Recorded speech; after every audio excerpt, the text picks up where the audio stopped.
नमस्कार दोस्तों। आज बात करेंगे हम शेड्यूल ऑफ कॉन्स्टिट्यूशन, भारतीय संविधान की अनुसूचियों के बारे में। There are 12 schedule of Indian constitution. Originally there were only 8 schedules. Rest were added later through constitution amendment.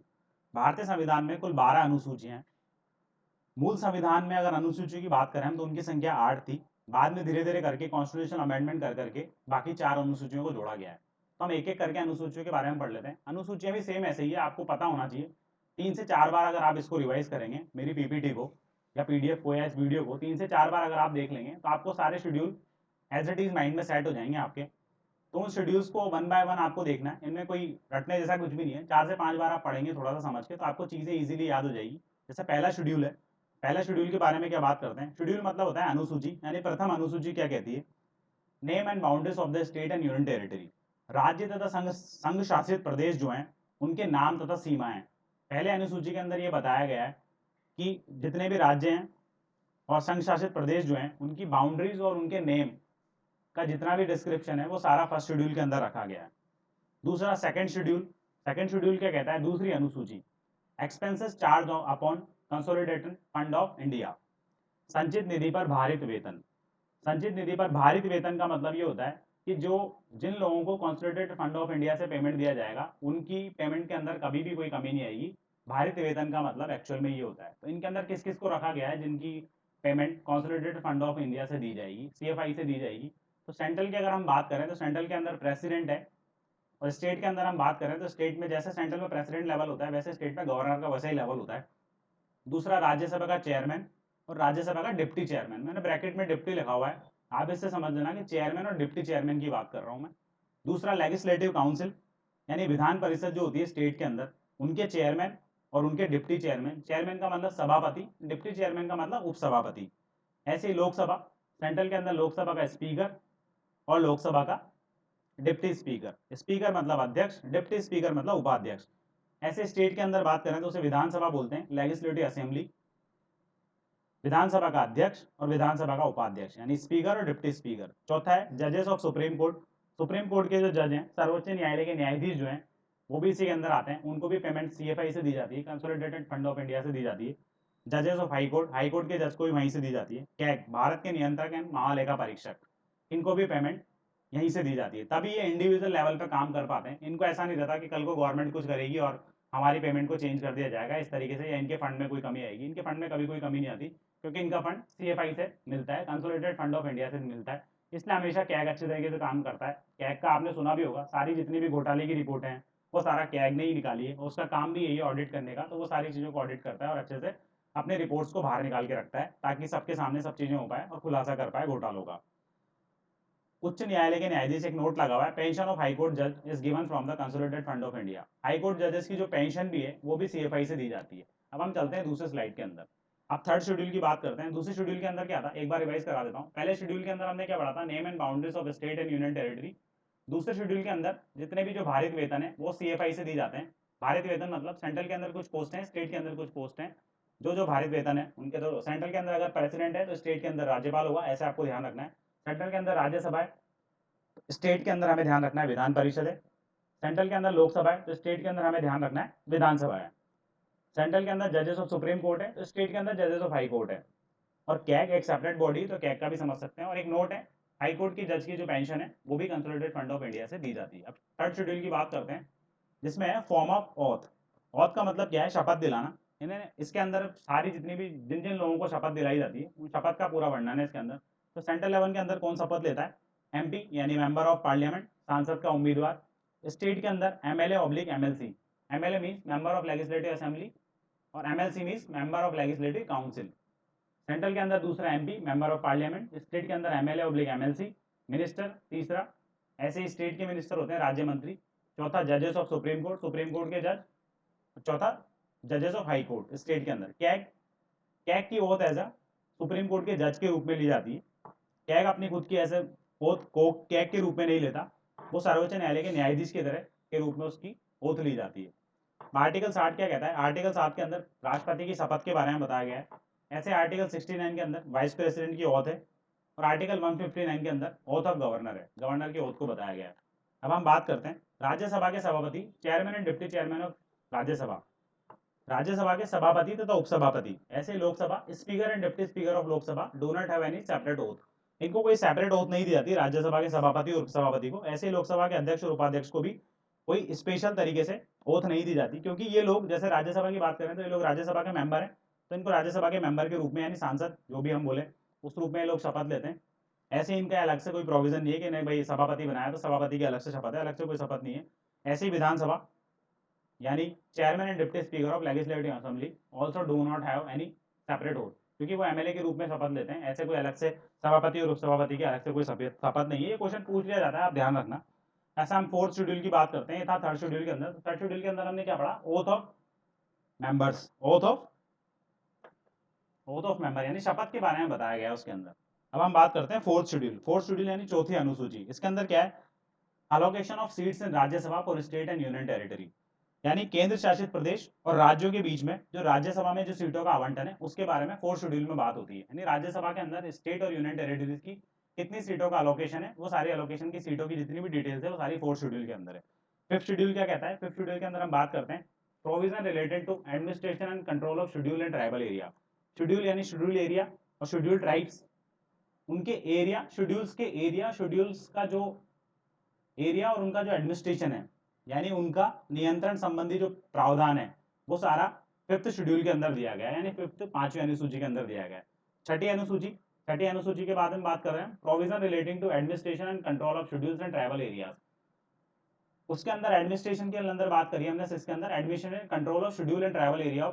उसके अंदर क्या था, शेड्यूल और ट्राइबल एरिया का पूरा एडमिनिस्ट्रेशन। इसके अंदर सेपरेट असम, मेघालय, त्रिपुरा तथा मिजोरम, असम, मेघालय, त्रिपुरा तथा Mizoram, Mizoram A double M T से आप याद रख सकते हैं। सिक्स शेड्यूल के अंदर किसके अंदर बात करी हमने, ए डबल एम टी के बारे में, असम, मेघालय, मिजोरम, त्रिपुरा के बारे में, उनके जो शेड्यूल और ट्राइबल एरिया उसके अंदर सिक्स शेड्यूल के अंदर बताया गया है।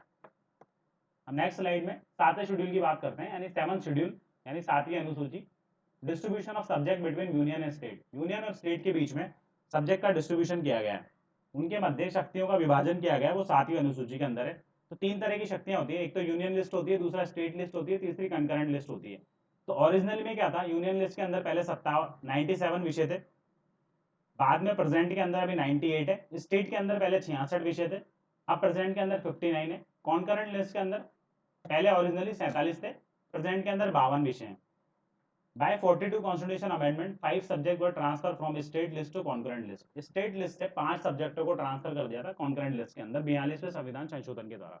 वो 5 विषय कौन कौन से हैं, पहले ये जो सब्जेक्ट है ये स्टेट लिस्ट के अंदर आते थे, जैसे फॉरेस्ट, वन जो वाला जो एरिया है वो स्टेट लिस्ट के अंदर आता था, वाइल्ड लाइफ भी स्टेट के अंदर आता था, मेजरमेंट यूनिट्स जितनी भी थी वो सारी स्टेट के अंदर आती थी, जुडिशियल एडमिनिस्ट्रेटिव भी स्टेट के अंदर आता था, और एजुकेशन को भी स्टेट के अंदर रखा गया था।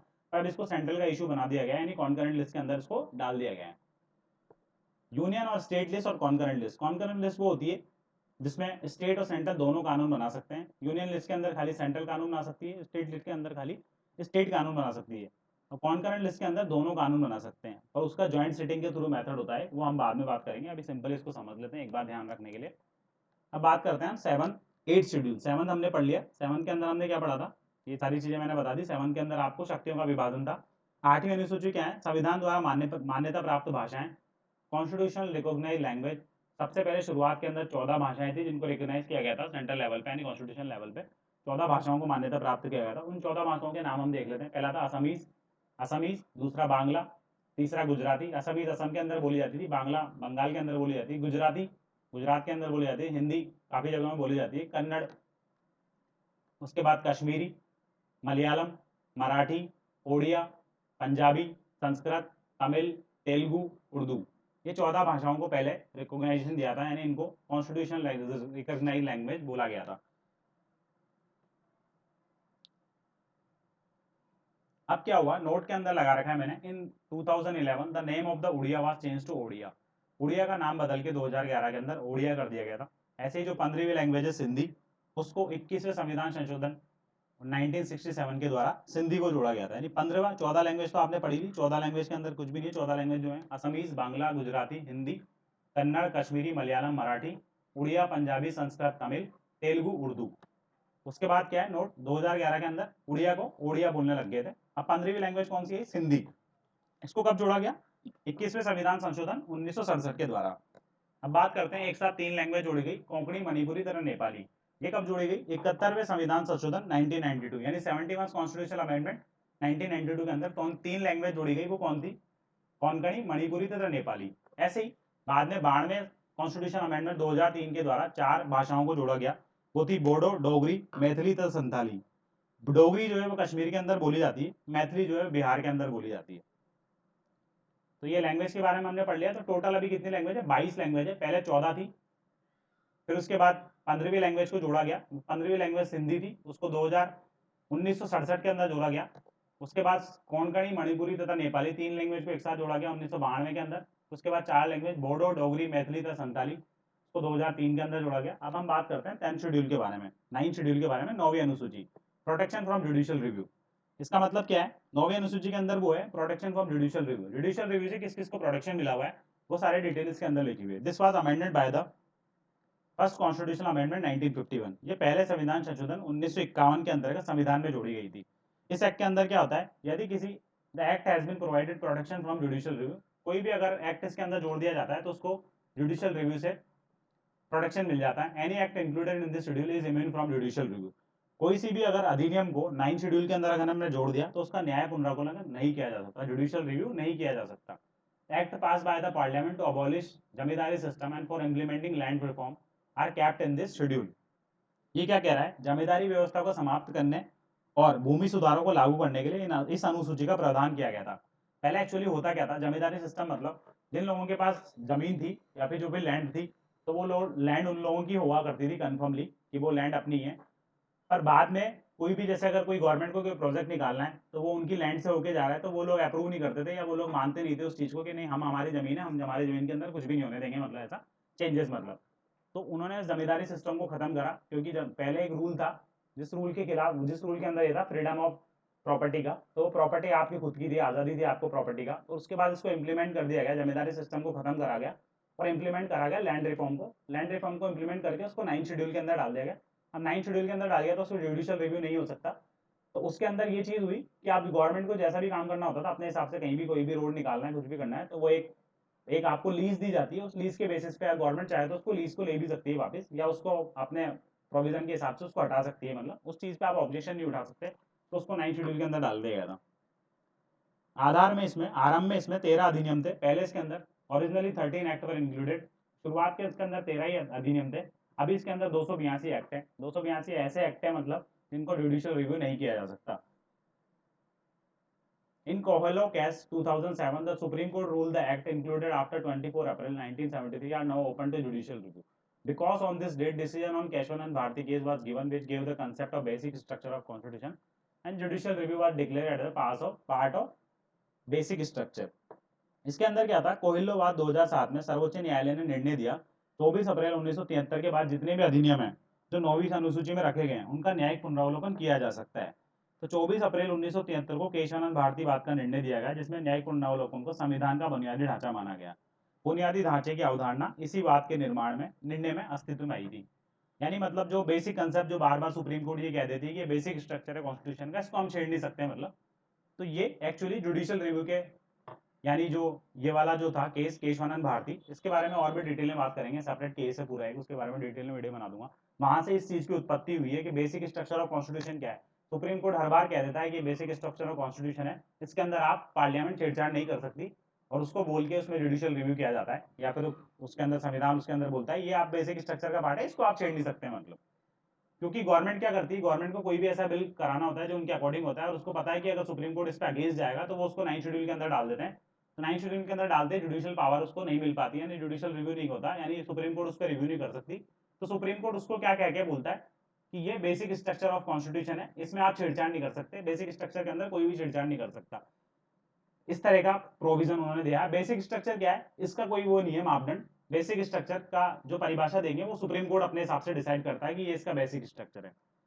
तो इस तरीके से सुप्रीम कोर्ट अपनी पावर को हमेशा बनाए रखता है मतलब। अब बात करते हैं 10th शेड्यूल की। 10th शेड्यूल मतलब 10वीं अनुसूची। ये क्या है? एंटी डिफेक्शन प्रोविजन है। इसके अंदर एंटी डिफेक्शन प्रोविजन का मतलब ये होता है दल बदल विरोधी प्रावधान। एंटी डिफेक्शन प्रोविजन, दल बदल विरोधी प्रावधान। This was included by the 52 constitution amendment. 52वें संविधान संशोधन के द्वारा 1985 में इसको जोड़ा गया था। इसके अंदर क्या था? This has provision regarding termination of membership of member for of parliament and legislative assembly on the account of defection, यानी दल बदल के आधार पर संसद तथा विधानसभा के सदस्यों की निहत्ता से संबंधित प्रावधान है।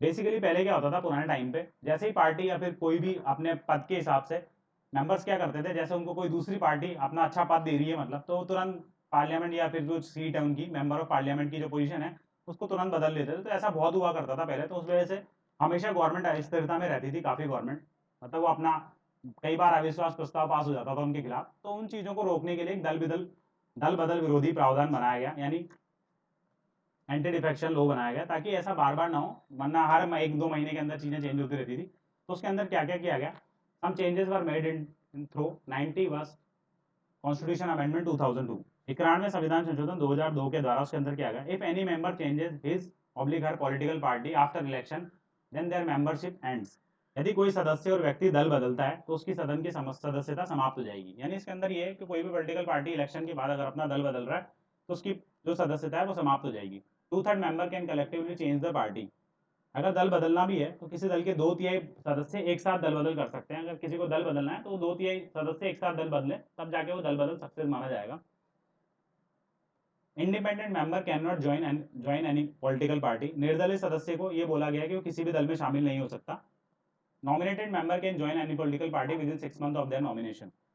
नॉमिनेशन मतलब मनोनीत मेंबर जो होता है वो 6 माह के अंदर किसी भी दल में शामिल हो सकता है, यानी वो इलेक्शन जीता उसके बाद उसको 6 महीने के अंदर डिसाइड करना है कि कौन से पॉलिटिकल पार्टी के अंदर जाना है। यदि कोई सदस्य, if any member MP violate instruction of whip, the political party does not forgive them in 15 days, then he or she will lose membership of the house।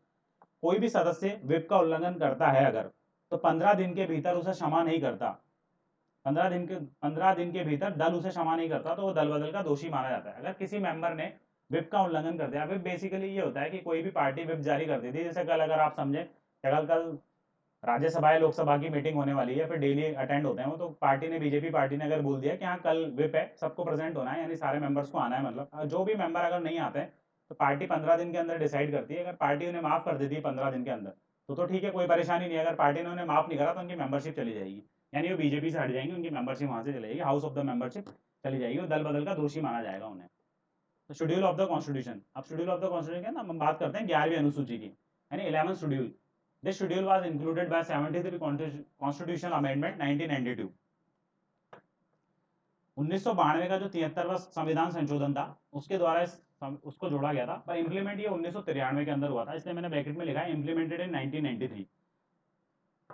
Subjects are given to Panchayati Raj institution. इसके अंदर क्या है, इसमें पंचायती राज संस्थाओं को दी गई शक्तियों का उल्लेख है, शक्तियों उत्तरदायित्व का उल्लेख है। There are total of 29 subject, 29 विषय हैं इसके अंदर पंचायतों को जो दिए गए। राजस्थान में पंचायतों को 22 विषय दिए गए। Rajasthan 22 subject have been provided. 12वीं अनुसूची क्या है, this schedule was included by the 74 constitutional amendment 1992। 73वां 74वां दोनों संविधान संशोधन 1992 के अंदर हुए थे, पर इंक्लूड जो है 12वीं अनुसूची को 1993 के अंदर किया गया था। इसमें नगरीय निकायों को दी गई शक्तियों उत्तरदायित्व का उल्लेख है। नगरीय निकाय यानी अर्बन लोकल बॉडी, जैसे UIT वगैरह, इनके अंदर जो भी है उनके अंदर जो भी शक्तियां दी गई है उसके बारे में 12वीं अनुसूची के अंदर बात की गई। इसके अंदर कुल 18 विषय हैं। तो ऐसे करके मैंने आपको शेड्यूल ऑफ द कॉन्स्टिट्यूशन बताया पूरा। बेसिकली एक बार आपको रिवाइज करा देता हूँ कि क्या क्या शेड्यूल ऑफ कॉन्स्टिट्यूशन थे। टोटल 12 शेड्यूल थे, पहले टोटल 8 थे, उसके अंदर बाद में 4 शेड्यूल और जुड़ गए, यानी इनिशियली या ओरिजिनली 8 शेड्यूल थे। पहला शेड्यूल क्या है, पहला शेड्यूल ये बोलता है name and boundaries of the state and unitary, यानी स्टेट राज्यों और जो भी केंद्र शासित प्रदेश है उनके नाम और उनके बाउंड्रीज की जितनी भी डिस्क्रिप्शन है वो सारी फर्स्ट शेड्यूल के अंदर है, पहली अनुसूची के अंदर। दूसरी अनुसूची के अंदर क्या है, जितनी भी पोस्ट है ऐसी कुछ पोस्टों को रखा गया है जो CFI पर भारित है, यानी कंसोलिडेटेड फंड ऑफ इंडिया पर भारित है, उनके डिटेल्स आप पढ़ लेना। थर्ड शेड्यूल क्या कहता है, शपथ के बारे में बात करता है। थर्ड शेड्यूल शपथ के बारे में बात करता है। फिर चौथे शेड्यूल की बात करते हैं, तो चौथे शेड्यूल में क्या होता है, राज्य और केंद्र शासित प्रदेशों के लिए राज्यसभा में सीटों का आवंटन है चौथे शेड्यूल के अंदर।